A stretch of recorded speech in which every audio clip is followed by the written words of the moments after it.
speech at the Korean American Adoptee Adoptive Family Network Conference here in Minneapolis. And this is, for the most part, pretty similar to what I presented last year, with a few updates, and I'll try to loop in some of the information that Jay and Karen shared as well about their experiences to make sense of the data and the information.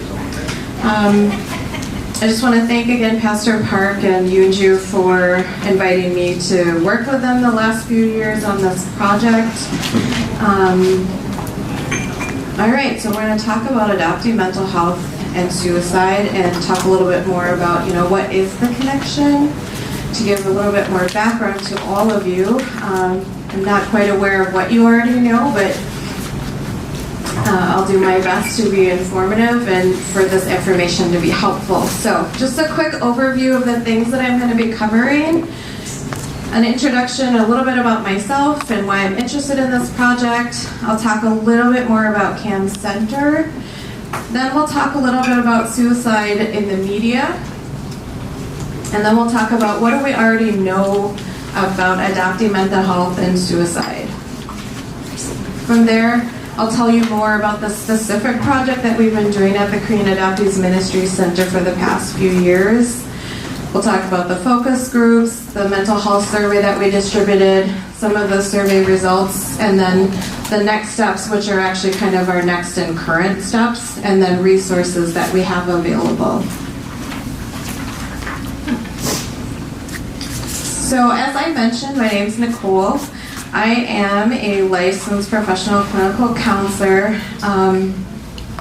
currently working at a clinic actually here in Roseville.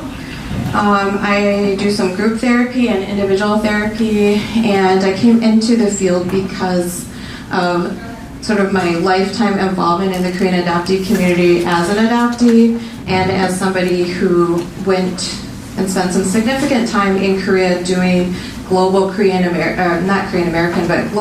adoptee community development. So essentially some of the things that Jay and Karen were talking about as being like disconnected or not really connected to other adoptees and other adoptive families. People like myself, as we became adults, started connecting with each other around the world. And then I'm also the project coordinator on this mental health and suicide prevention project with CAMP. I grew up here in the Twin Cities, actually in the city of Minneapolis, and have been involved with adoptive families since I was very little. My parents, especially my mom, were very involved with other adoptive families, and from the 70s when they adopted me and then my older brother into the 80s, recognized that it was really important that we were connected to other adoptive families. At one point, I believe late 80s, early 90s, when a number of the families from the cities were moving to suburbs or further out, my parents were looking to move to Forest Lake, and just a few years ago they told me, as we were looking at houses, my dad and my mom exchanged looks that everyone out there was white and they didn't look like our family, and they made a decision that they had adopted kids from Korea and somehow just knew that us moving to that area of Minnesota would not really be helpful or supportive of us. So I grew up as a camper at Korean Culture Camp, and then later an overnight camp called Camp Tiger that no longer exists, but was pretty important in my development. And then later I worked at Korean Culture Camp, Camp Chosun, which is up near Forest Lake, Camp Kimchi is in Brainerd, and then Camp Sejong is in Michigan, and Camp Tiger that I attended was modeled after that. Later as an adult, I moved to Los Angeles after I graduated from undergraduate studies to actually work with a Korean American community organization. So I really wanted to learn more about who are Korean Americans, who are Korean adoptees, but as someone who identified as a Korean, as an American, as a Korean American, wanted to know outside of Minnesota, what are other Korean Americans like? So I moved to Los Angeles in 2000. Later, after spending a couple years in Los Angeles and working with several different Korean American organizations, mostly in volunteer work, I moved to South Korea and worked with an organization called Global Overseas Adoptees Link, which was founded in 1998 by other adult adoptees like myself that were returning to Korea to live, study, look for birth families, and really advocate for our rights to our records and our personal history. I thought I'd stay in Korea for like 1 or 2 years to learn more Korean, and I had met my birth family in 1997 when I studied abroad. Learning Korean is very hard, and 1 or 2 years was not enough. I stayed for 8 years. My Korean's still okay, but I learned quite a lot about adoption, social welfare, and then I worked at a law firm for 6 years, so I know some Korean words about patents and trademarks. But while I was in Korea, I used to organize an annual conference in the summer. So what I realized, this was an extension of my growing up experience of going to camp in the summer. And there are many, many Korean adoptees all around the world, some 200,000 that have gone to the US, Canada, Australia, the Netherlands, France, Belgium, Germany, Denmark, Sweden, Norway, Australia, and little handfuls to England, Italy, and a couple other random countries. And we were all kind of starting to find each other and realizing, we have a lot of things in common, despite a lot of our sort of adoptive country cultural differences, which we also realized we also have a lot not in common. But it was important for me to have a better sense of who I am, knowing my personal history.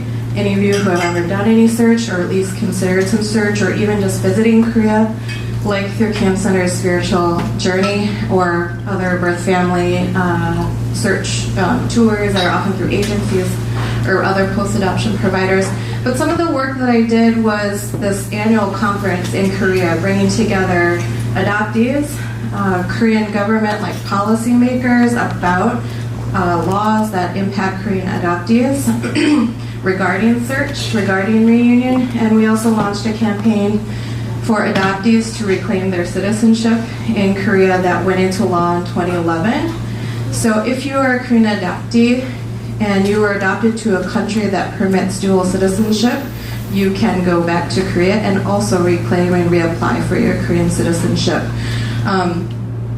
Early on, before I was at goal, some of the leadership also at that time had lobbied and advocated for adoptees to be able to get this visa called the F4, which is kind of like a green card. And at the time, in 1998 to 2000, following huge financial crisis in Korea, the government was trying to find like educated Koreans that had emigrated abroad to come back to help rebuild Korea.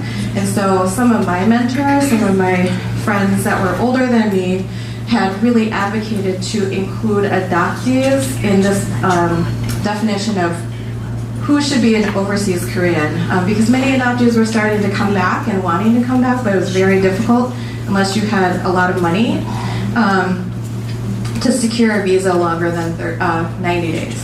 So that precursor of successful lobbying in 2000-ish, I think, for the F4 really helped us make a case for Korean adoptees to be able to reclaim their citizenship, which is not open to all Koreans. I don't know if that makes sense.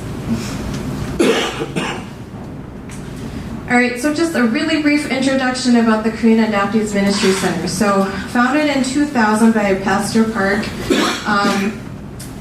Earlier he talked about the Minnesota Adoptee Koreans, or MAC, so that was, as far as I understand, the first adult adoptee group here in Minnesota.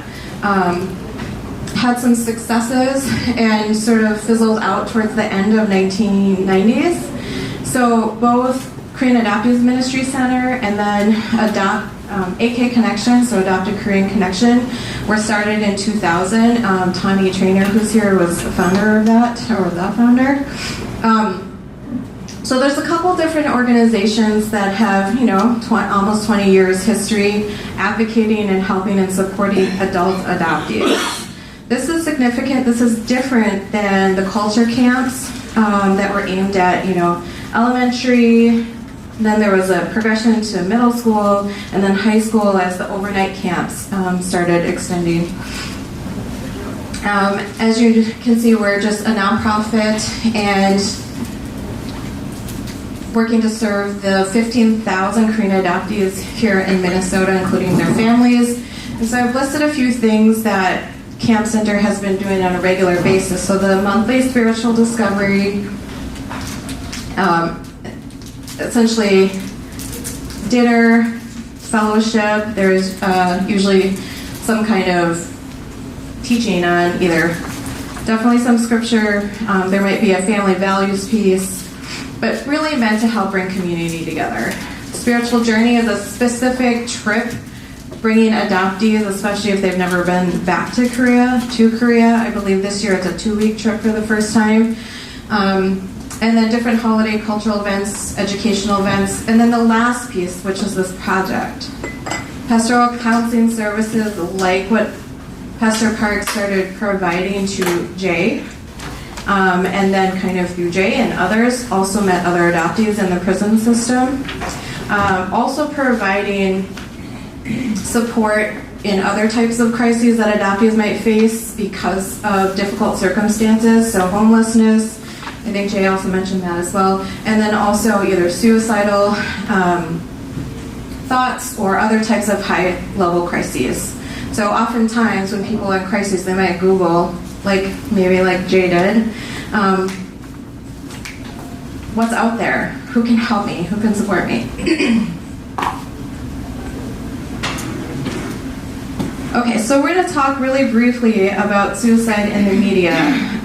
Last year, about a year ago, we heard about Kate Spade, who, as a fashion icon, really well known for her designs and colors, suddenly left this earth. Do any of you recall this? Was this something that stood out for you? Maybe you like her brand.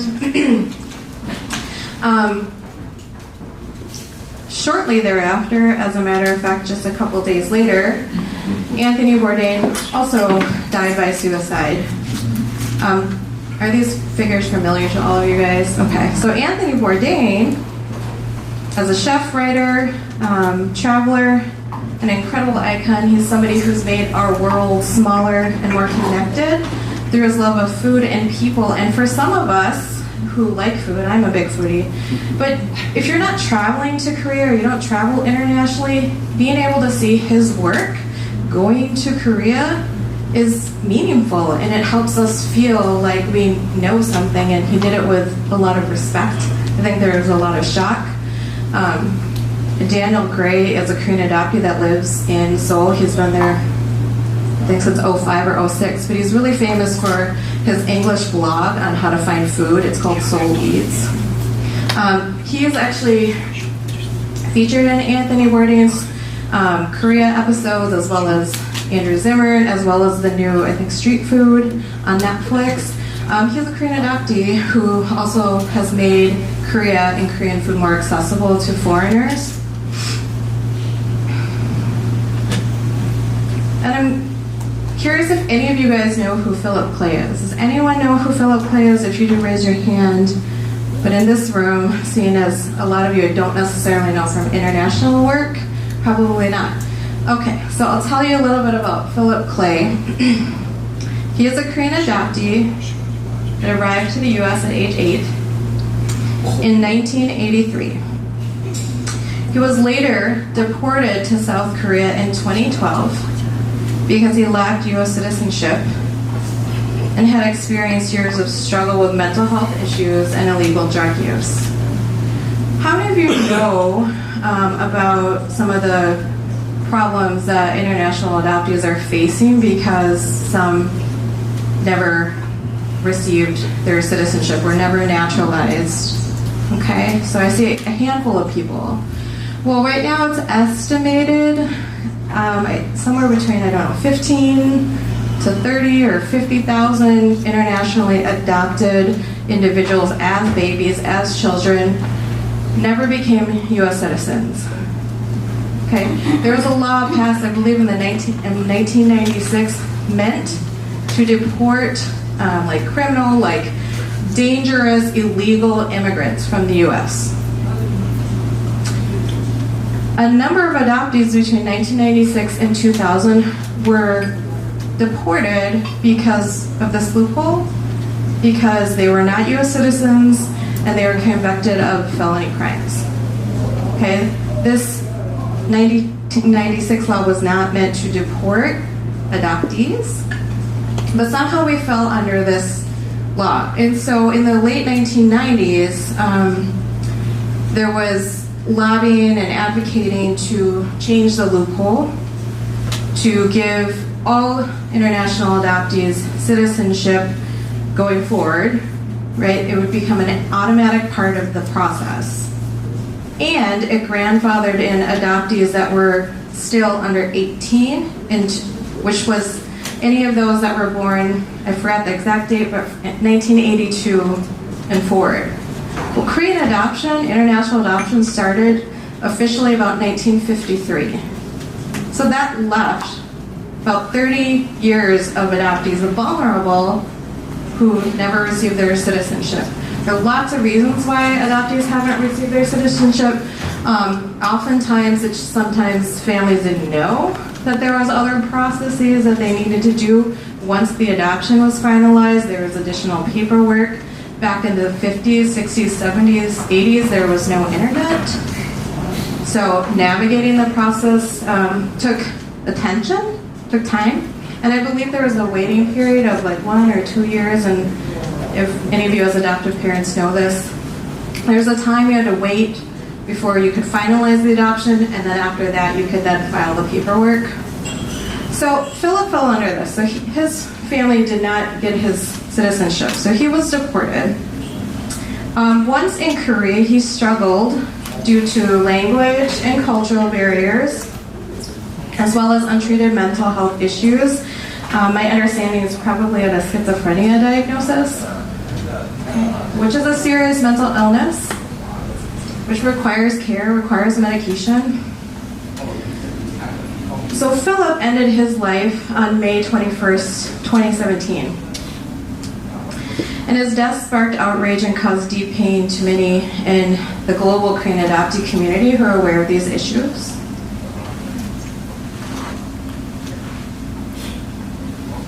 How many of you are aware that adoptees have been deported back to Korea, Brazil, other countries, okay, because of crimes? Okay, there's a very famous guy who's still alive. Now I'm drawing a blank. From Seattle, Washington. Do you guys know who I'm talking about? You mean Adam Casper? Yeah, Krebser, yeah. Right, Adam? Okay, so he's still in Korea. So this is concerning to me, to many in our community, right? Some of the circumstances around Philip's death seem preventable.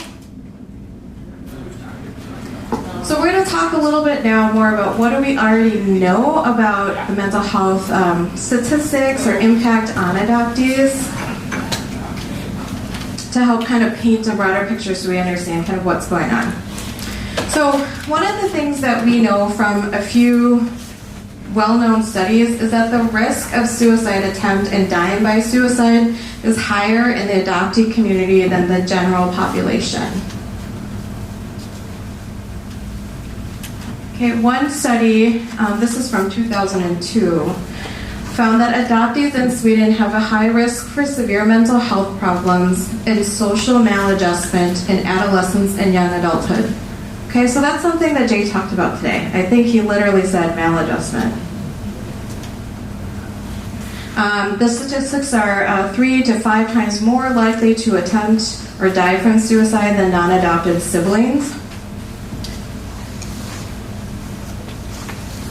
And then about 10, 11 years later, here at the University of Minnesota, I do a lot of research on adoption.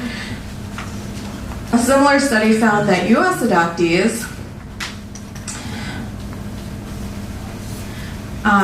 adolescent adoptees are 4 times more likely than non-adoptees to attempt suicide as well. Okay.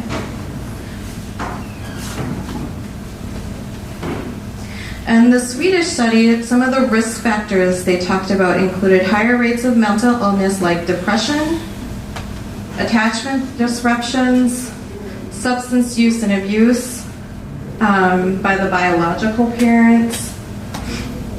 That also then may impact the adoptee's use.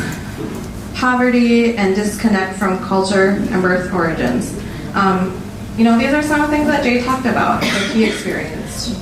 Right? Many of these risk factors I actually want to point out. So in the Swedish study, one of the other groups included immigrant children from other countries. So it was adoptees, non-adopted siblings, and then sort of as almost like a control, other immigrants from other countries. Many of the risk factors experienced at these higher rates were also similar to children of the immigrant Swedes. So maybe there's a little information to give some overlap about that experience also being a different race, a different color coming into a white country.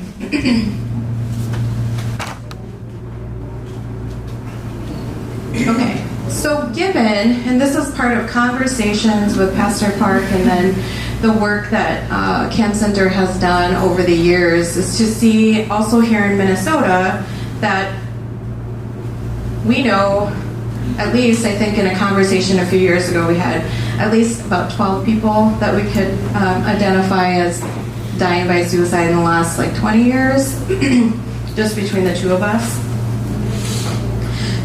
So this project was created in response to unaddressed suicide issues or underaddressed within the Korean adoptee community.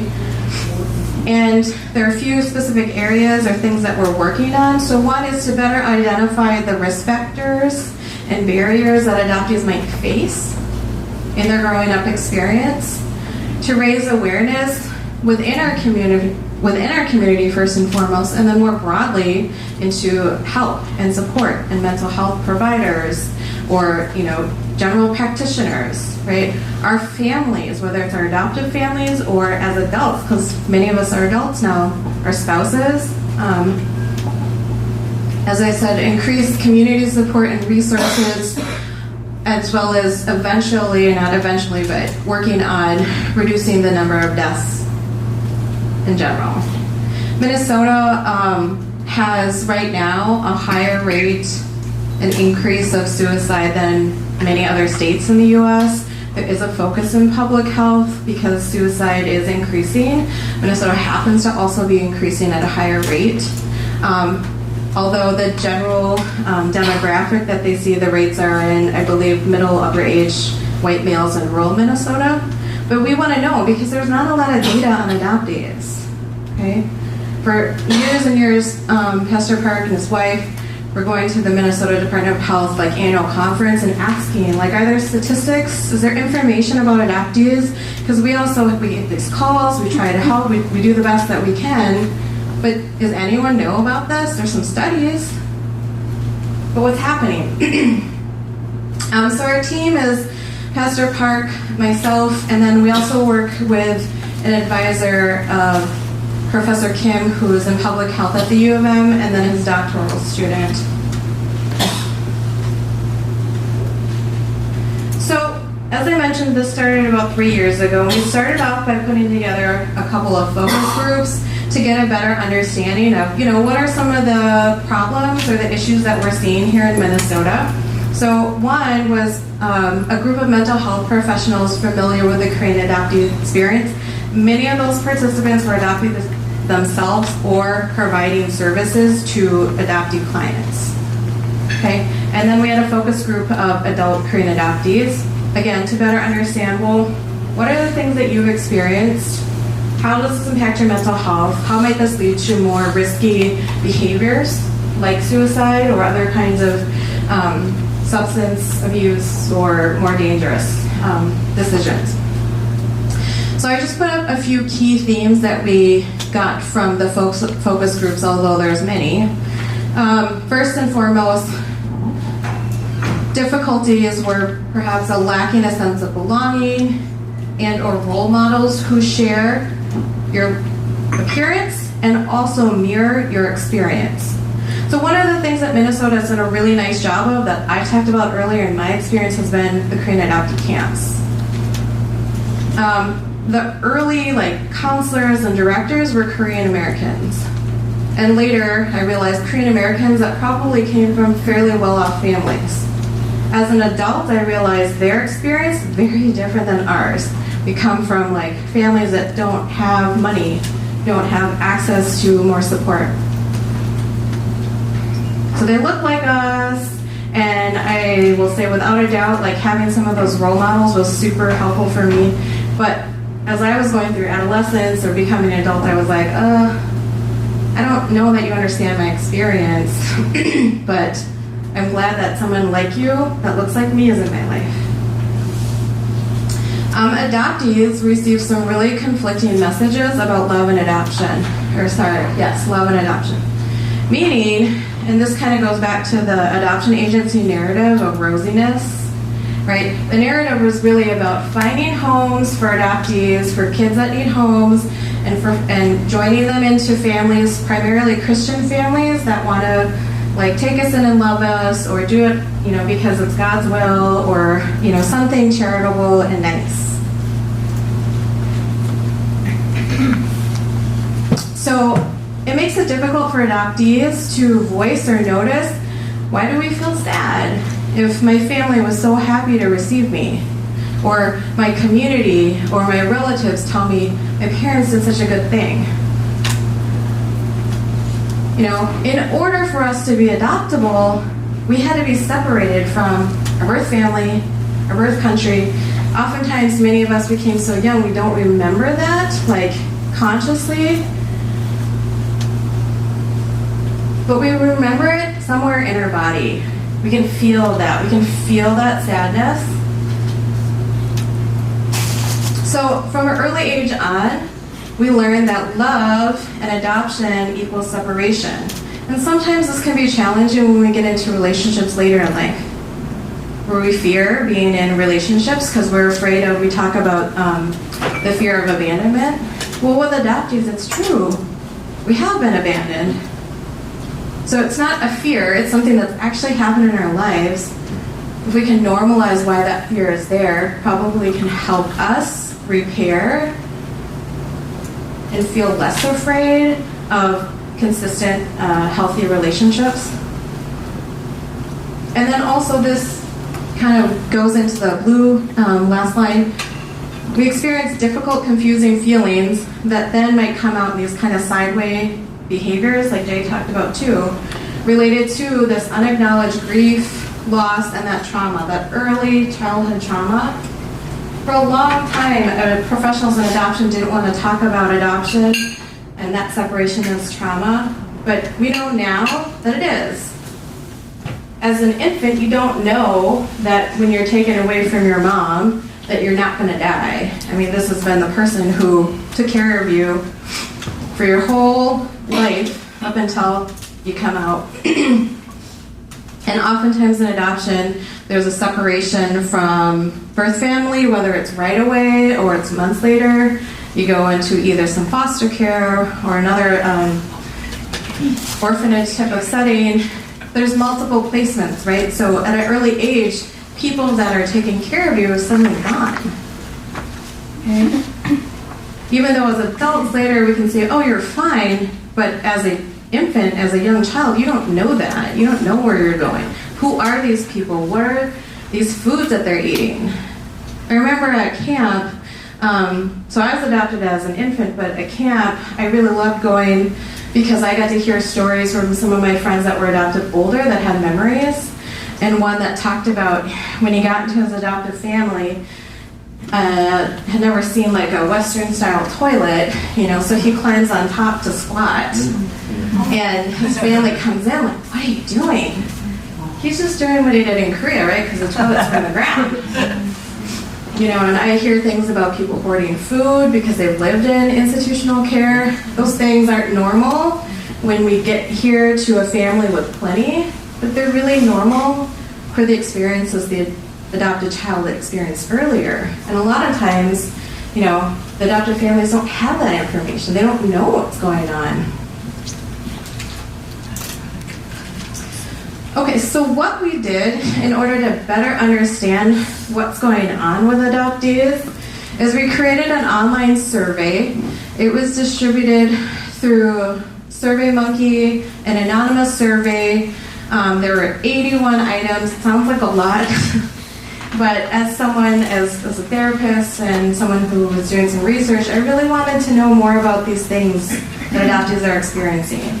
So we had questions about basic demographics, about their adoption history, how they identify culturally or heritage-wise, or what exposure they had to other Korean adoptees or families growing up. We had specific questions using already created questionnaires on depression, suicide, substance and alcohol abuse. We asked about what kind of social support did you have growing up, and then also, have you ever received any mental health diagnoses other than depression or other? Does this make sense? Why some of this information might be helpful to know?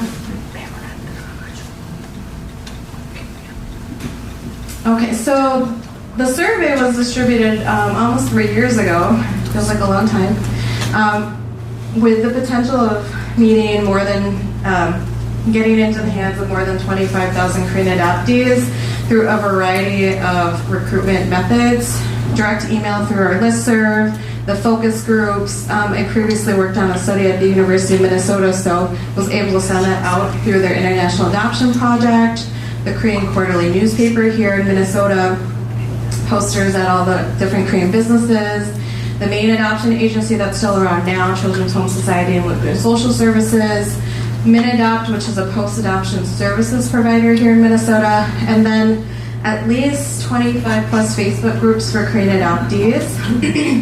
I previously worked at Gold Korea, so I kind of blasted my people there, and then just other word of mouth. Despite it being 81 questions, average time to complete was 10-12 minutes. And then people had a chance to win a gift card. You had to at least be 18 and up. In total, we had 368 respondents, including some adoptees that were adopted internationally, like to Denmark or Germany. And 120 of them identified as they grew up in Minnesota. So for the purpose of the rest of this, we're focusing on that group, okay? Because this is the Minnesota Department of Health funded project.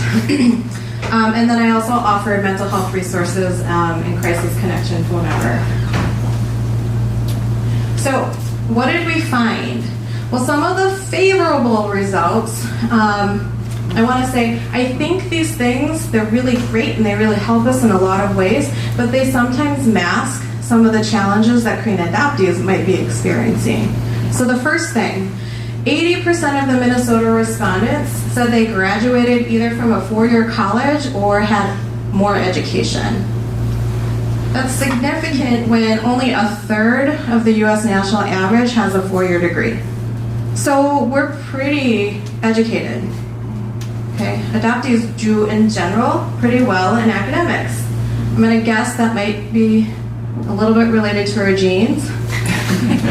Okay, I mean, Koreans in general do well, and I think of myself like being very methodical.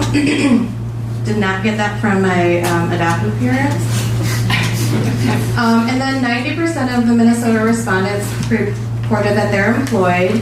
75% of them are full-time, the other 15 part-time. We're guessing some of that has to do with those that have children and, you know, trying to find ways to take care of their families. And this was really interesting and kind of parallels my experience growing up in Minnesota, that 60% of the 120 respondents said that growing up they had some way of exploring their Korean heritage, meaning like they went to a culture camp, etc., as opposed to less than 25% of the adoptees that answered the survey that grew up in other states.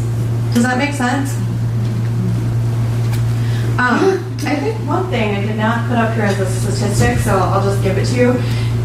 In Minnesota, let me go back. In Minnesota, Korean adoptees make up about 2/3, 66% of the Korean population. This is very strange compared to the rest of the U.S. In the rest of the US, we only make up maybe 5 or 10%. Okay, so Minnesota is unique. Minnesota has the highest concentration per capita of Korean adoptees than anywhere else in the world.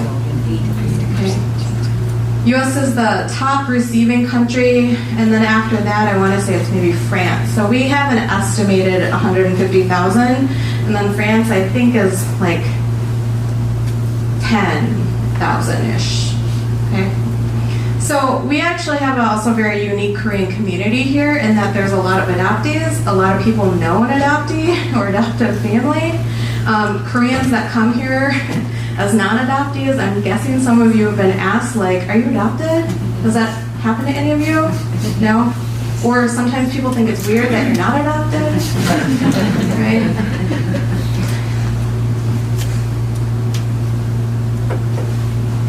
Okay, so what we also found were that the depression and suicide rates are also much higher. And this again, this is the sample of 120 Minnesota, like grew up here respondents. Over half said that at some point in their life they had actually received a diagnosis of depression. Whereas in the US adult population, it's about 17%. So that's at any time in their life that they receive a diagnosis. And then slightly more than 22% of the women in Minnesota, and actually this paralleled also the females in the rest of the US, reported that they had attempted suicide at some point in their life. Okay. We did include the males because I think the male sample was like 15 and none of them reported having attempted suicide. Okay, for Minnesota. The lifetime prevalence, so any time in their life of average other US adults of attempting suicide is really low. 2 to 4.6% depending on a couple different sources. Okay? So we're finding with these numbers maybe a 5 to 10 time higher rate based on our survey. Okay? I'll talk about some limitations as well, but just based on this information. It's not to say it's fully conclusive, but based on those that were willing to respond. Also, 100% of the females that reported having attempted suicide, they all said at some point they received a diagnosis of depression. I think that's not surprising because, you know, you're at a higher risk if you're depressed. So maybe the clinicians that are seeing them, at least are seeing some things accurately. Okay, some protective factors. And again, this is just according to the data. We don't know 100% why these are, quote, protective or helpful, but this in our data, you know, we're kind of still going through it in our writing process to make sense of the data. But adoptees tended to do better if they felt a sense of belonging while growing up. I think that makes sense. Okay? Feel more connected. One parent, they also reported that at least one of their parents really understood them while they were growing up. And I think that might also kind of connect to that first thing. They work part-time, maybe part-time only, and I think we were like, well, maybe they have less stress. I don't know. They're not working full-time. Those that are in their 40s were doing better. So maybe it's a matter of you got to get through the really hard stuff. And if you make it through, things get a little bit easier. I mean, I think even Jay talking about his story today, that this would make sense for him. And this one, we don't really know why this is, but had a sibling that is not their biological sibling, but biological of their adoptive parents. I don't really know what that is, but it stuck out. And then some other risk factors that contribute to higher rates of mental illness and suicide attempts was a history of mental health. There was another Korean adoptee that's attempted suicide, which makes sense because this is a risk factor for anybody. If they have a friend or a family member that's attempted suicide, that is a risk factor. Non-binary gender status, so that also may be related to additional stressors that they face. This one is really interesting. Have been to Korea. As someone who loves, and Korea is also very stressful, but really loves Korea, and I think that's really helpful and healing, but it's a very difficult process at times because all these emotions come up and you get all undone. I don't know for sure what my guess is. It depends on when people answer. Oftentimes going to Korea, when you kind of come back, it really opens up a lot. And my hope or my guess is that this gets better with time, but I'm not sure. It does open up sort of this Pandora's box of emotions. And then this seemed to be a risk factor, I don't know exactly why either, but possibly having a sibling that is also adopted from Korea. This might relate to knowing someone else who's attempted, but this is what we just found in the data.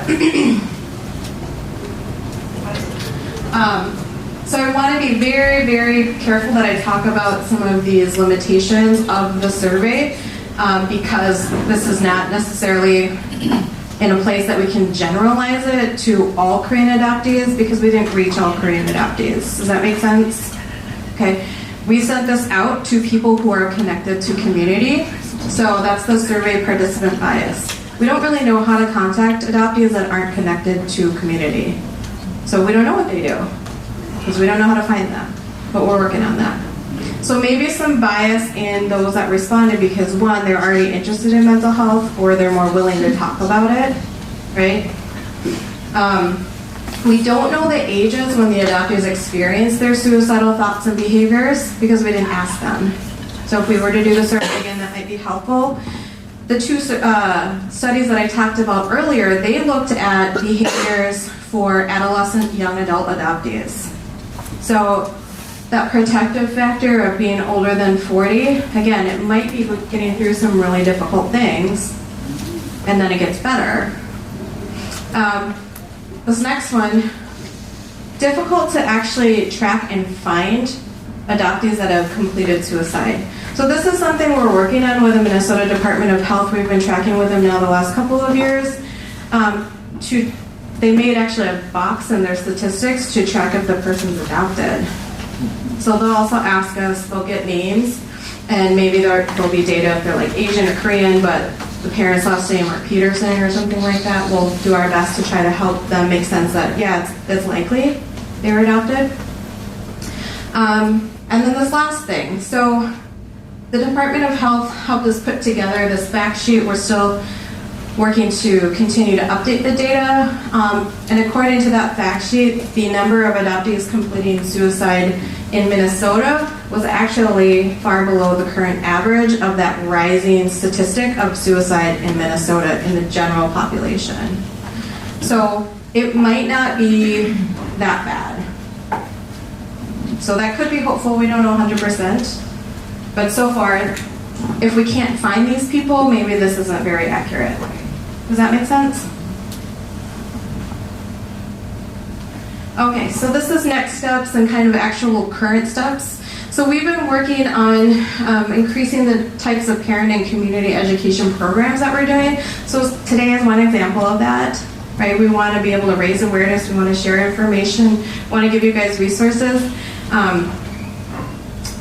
We're working on also creating more sessions for adult adoptees that are parents, trainings for mental health professionals and community leaders. So I have QPR up there, and that's something we're going to do today, which is that suicide prevention training through NAMI. Creating and sharing a mental health suicide support resource network. So in your folders, we have a mental health resource list for you guys.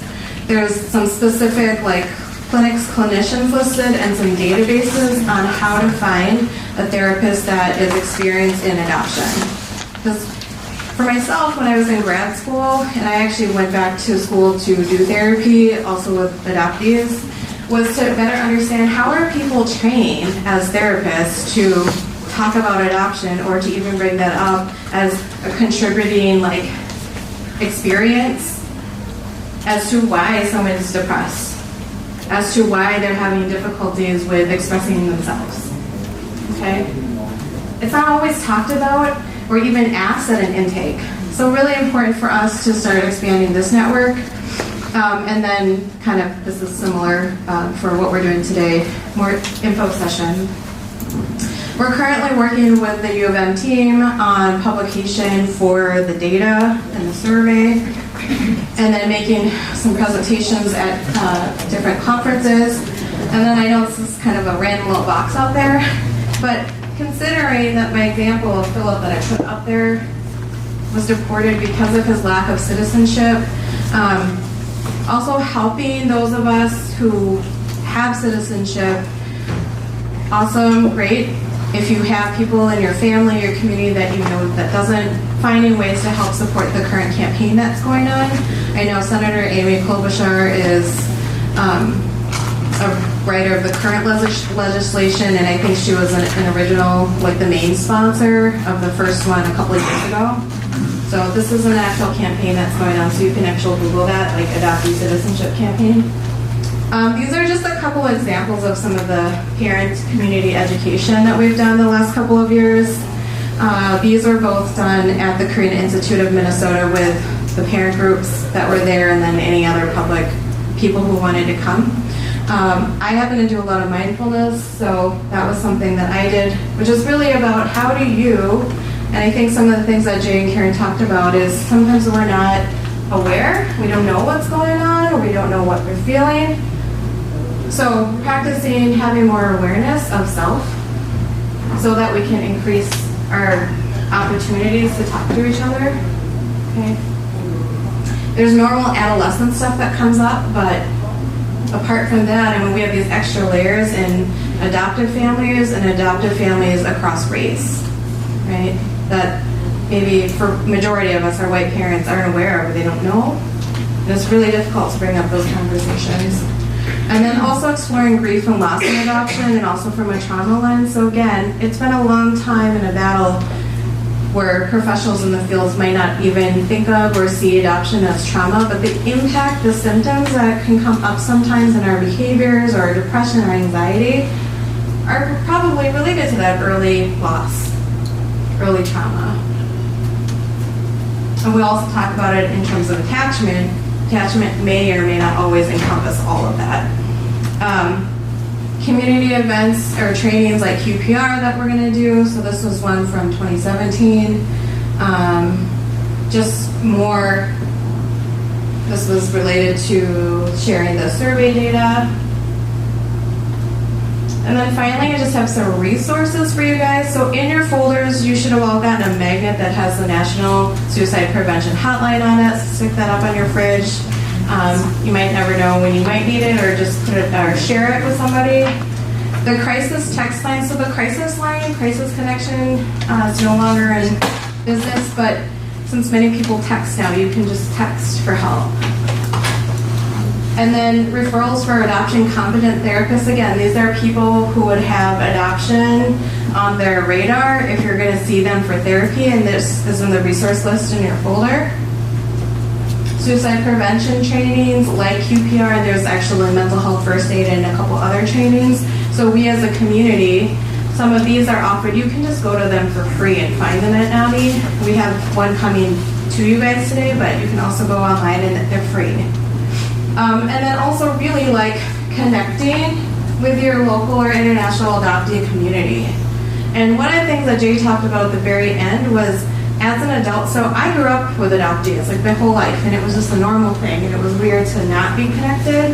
But many adoptees don't need another adoptee until they're in their adulthood, 20s, 30s, 40s, 50s. And that is very, as Pastor Park talked about, culture shock, right? If you can have somebody as a mentor or somebody who helps bring you in, it'll help alleviate some of that anxiety, because it's a lot. But starting to Google, I mean, I think Facebook probably has like 100 adoptee groups now. I don't know, there's a ton.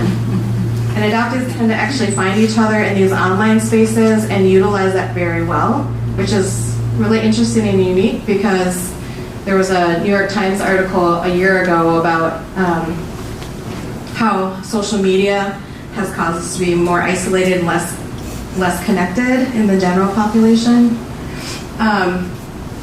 I'm just going to leave this up for you guys. Yes. So pretty much that's kind of all I've got. I know we're actually bleeding into lunch, so I should wrap this up real quick.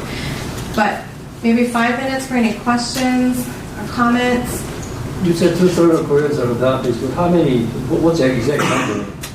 I believe, okay, so if it's about 15,000 Korean adoptees, I think 22,000 Koreans in Minnesota. Does that make sense?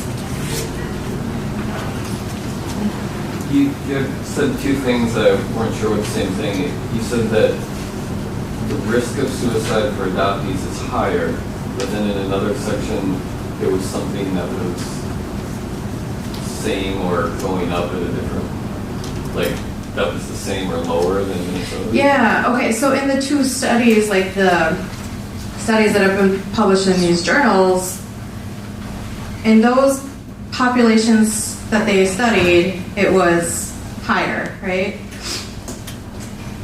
In our data, we found that it also looks like, yes, those rates are higher. But in the statistics that are captured by the Minnesota Department of Health, it doesn't look like it. But we also don't know if they are capturing the deaths by suicide of actual adoptees accurately because of our names and how those boxes on like rates and things get checked or don't get checked. And prior to us doing this project, that wasn't tracked if they were adopted or not, and now we're doing that. Does that make sense? Yeah. So our limited, I think the limited data set with what we are able to see, it looks like it's not as bad, but we also don't know that we have accurate data in the Department of Health statistics. Does that make sense? Does that answer your question? Yep. Yeah. How was your experience meeting your biological parents? Oh, how about we talk about that maybe? Yeah, separate, yeah. Any other questions? I have often wondered, where are those 15,000 people? I mean, sometimes when I go to Korean churches, they're like only 1 or 2, maybe 3 people of adoptees. I mean, their numbers quite significant compared to Korean community. Yeah, like where are they? Yeah. Well, anyone who's adopted here want to tell them where you are? Speaking on the couch. Anybody talk? I think, well, one of the challenges with Korean adoptees is we feel like we're caught in two cultures. We're living in America, and then you go to the Korean church, and it's primarily Native Koreans, and it's like we're trying to figure that out. And I know you guys make it as comfortable as possible and accommodating, but we're having to figure out what does that mean for us, you know. Because we're like in our own little space among Korean adoptees. It's a unique mindset to have, and while we're trying to figure out who we are, and then that's where it gets difficult. It's not necessarily what you guys are doing. It's just trying to, you know, that's why it gets difficult. Because even though it can be perceived as being adoptees perceive it as being like they feel like they're reminded of a different culture in a sense, even though, and so that's why it gets complicated, and that's why even though you are being inviting, it can sometimes feel like being reminded of the old culture of Korea.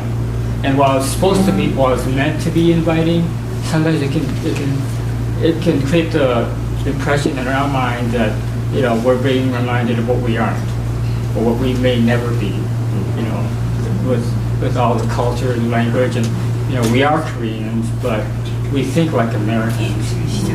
So It sounds like love-hate relationship. I can kind of answer that. I'm an adoptee, but it's all about location. I'm not, like for me personally, I'm not in Brooklyn Center, so I don't go to the Korean church at all, and also that I get up like way late, so I don't like getting up at 9 in the morning to go to church. So I'm also up like till 3 in the morning, so it's like it's not convenient at the same time. I think for most adoptees, it's just not convenient for them to drive all the way to Brooklyn Center to go to a Korean church, and maybe other people have different locations where they go to church instead versus just the Korean community that's available. So we'll probably have more time to discuss some of these things, like in the breakout discussions later. I'll just take one more question and then we'll wrap up so you guys can eat. I just have a quick question. We did a study on suicide, and are you going to do any other studies on other issues related to adoption, Korean adoption, or mental health? Mental health wise? Yeah, suicide is just a small. Sure. It's a part. Sure, yeah. Very important, but there's lots of other Yep. issues. Because the grant that we have was specific for suicide prevention, I mean, that was the focus of this, but this does obviously give us a lot of information for future direction. So I would say broadly, yes, we would like to, and we'll kind of see what happens. But yeah, it's a little bit about where the funding was available for us to do something. Okay, so I'm gonna close. I realize it's like already 12:13. So the lunch, I think Pastor Park went to check, is in the room next door, and I think they're gonna open it up here. I think they are going to open somewhere here. Yeah, and then we're just, it's a buffet, get your food, just bring it back in here, and then we'll meet for the QPR training at 1, so take a little break. If you have any specific questions, feel free to ask me. We'll talk later. Thanks, guys.